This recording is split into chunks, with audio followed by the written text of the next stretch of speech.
বৈষম্য বিরোধী ছাত্র আন্দোলন ও বিভিন্ন মিথ্যা মামলায় আটক সহ সকল বন্দীদের মুক্তি দেওয়া হবে।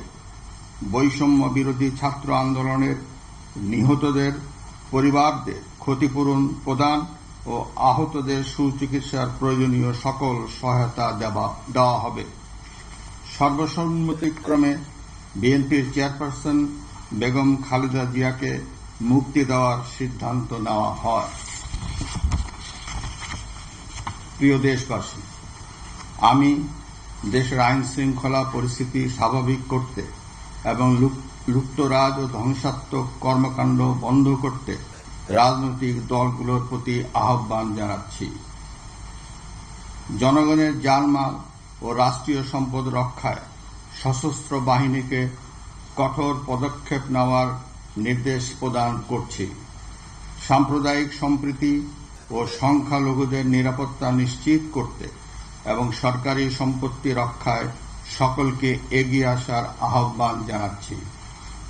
দেশের অর্থনীতি, প্রশাসন ও শিল্প কল কারখানা চালু রাখার লক্ষ্যে সকলকে কার্যকর ভূমিকা রাখার আহ্বান জানাই।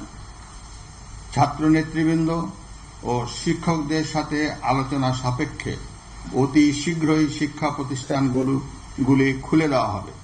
এছাড়া যারা হত্যা ও সহিংসতার সাথে জড়িত নিরপেক্ষ তদন্তের মাধ্যমে তাদেরকে আইনের আওতায় আনা হবে। গণপ্রজাতন্ত্রী বাংলাদেশের সংবিধান অনুযায়ী অনতিবিলম্বে বর্তমান সংসদ বিলুপ্ত করা হবে। দেশের সকল অফিস আদালত আগামীকাল থেকেই স্বাভাবিকভাবেই চলবে।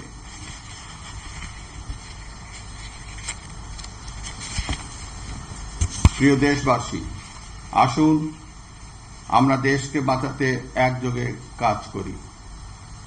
পারস্পরিক হিংসা বিদ্বেষ ভুলে ও প্রতিহিংসার ঊর্ধ্বে উঠে দেশকে এগিয়ে নিতে নিজ নিজ অবস্থান থেকে ভূমিকা রাখার জন্য আমি বিনয়ের সাথে আপনাদের প্রতি অনুরোধ করছি।